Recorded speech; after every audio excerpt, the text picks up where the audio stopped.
Hello students, turning point চ্যানেলে তোমাদেরকে স্বাগত। এখন টার্নিং পয়েন্ট চ্যানেলে আমি শুরু করছি ইতিহাস থেকে গুরুত্বপূর্ণ কয়েকটি প্রশ্ন, যে প্রশ্নগুলি তোমাদের কলকাতা পুলিশ, পশ্চিমবঙ্গ পুলিশ,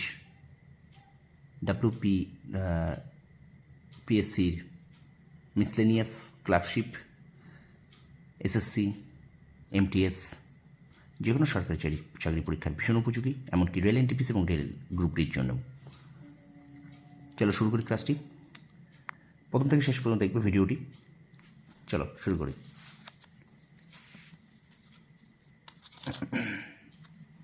প্রথম প্রশ্ন দেখো, বলছে বিখ্যাত ব্যাকরণবিদ পাণিনির কোন মহাজন পদের লোক ছিলেন?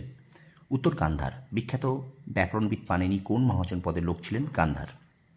2 নম্বর প্রশ্ন, সম্রাট অশোক কোন বৌদ্ধ সন্ন্যাসীর দ্বারা সবচেয়ে বেশি প্রভাবিত ছিলেন? উত্তর উপগুপ্ত। 3 নম্বর প্রশ্ন, গান্ধার শিল্পের সূচনা কাদের মধ্যে হয়েছিল? সঠিক উত্তর হয়ে যাবে মহাযান সম্প্রদায়ের মধ্যে।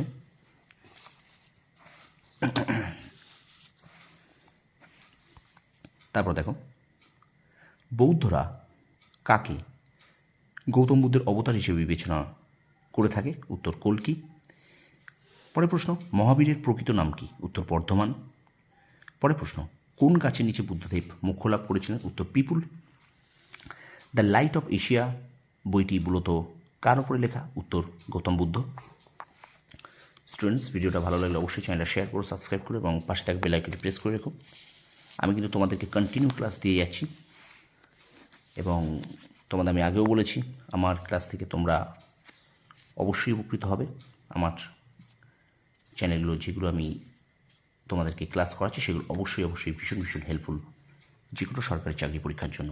তারপরে দেখো, বঙ্গভঙ্গের দিনে রাখি বন্ধনের পরিকল্পনা কে করেন? উত্তর রবীন্দ্রনাথ ঠাকুর। পরের প্রশ্ন, নীল বিদ্রোহের প্রেক্ষাপটে দীনবন্ধু মিত্র রচিত নীল দর্পণ কে অনুবাদ করেন? উত্তর মাইকেল মধুসূদন দত্ত। পরের প্রশ্ন দেখো, ইনকলাব জিন্দাবাদ স্লোগানটি কার? উত্তর ভগৎ সিং। পরের প্রশ্ন, কোন বংশ ইলোরার কৈলাসনাথ মন্দির নির্মাণ করে? উত্তর রাষ্ট্রকূট। বাংলার প্রথম রাজনৈতিক গুপ্ত সমিতি কি ছিল? এখানে অনুশীলন সমিতি। উত্তরটি হবে অনুশীলন সমিতি। বাংলার প্রথম রাজনৈতিক গুপ্ত সমিতি হলো অনুশীলন সমিতি। পরের প্রশ্ন, প্রাক ঐতিহাসিক ভারতের জনক কাকে বলা হয়? রবার্ট ব্রুস ফুটি। উত্তর। তারপরে প্রশ্ন, কোথায় ষাঁড়ের ছবি সম্বলিত শিলমোহর পাওয়া গেছে? উত্তর মহেঞ্জোদারো। স্টুডেন্টস, ভিডিওটা অবশ্যই শেয়ার করো।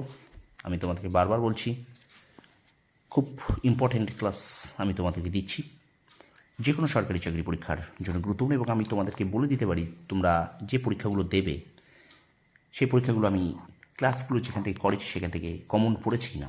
সরকারি চাকরি পরীক্ষায় কমন দেওয়াটা খুব টাফ ব্যাপার, কিন্তু আমি এটুকু বলতে পারি প্রশ্ন আসবে এখান থেকে। ঠিক আছে, চলো। মহেঞ্জোদারো শব্দের অর্থ মৃতের স্তূপ। হরপ্পা সভ্যতার অন্য কোন স্থানের নামে একই অর্থ? অর্থাৎ মহেঞ্জোদারো শব্দের অর্থ মৃতের স্তূপ, কিন্তু হরপ্পার অন্য কোন একটা সভ্যতার নামের অর্থ কিন্তু একই, মৃতের স্তূপ।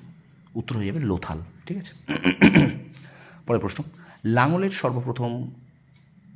লাঙলের ব্যবহার সর্বপ্রথম কোথায় পাওয়া যায়? উত্তর কালীবঙ্গান। তারপরে প্রশ্ন দেখো, কোন প্রত্নতত্ত্ববিদ মহেঞ্জোদারো সভ্যতা আবিষ্কার করেন? উত্তর রাখাল দাস বন্দ্যোপাধ্যায়। পরের প্রশ্ন, ঐতিহ্য ব্রাহ্মণে দক্ষিণের রাজাকে কি বলা হতো? উত্তর ভোজ। তারপরে প্রশ্ন দেখো,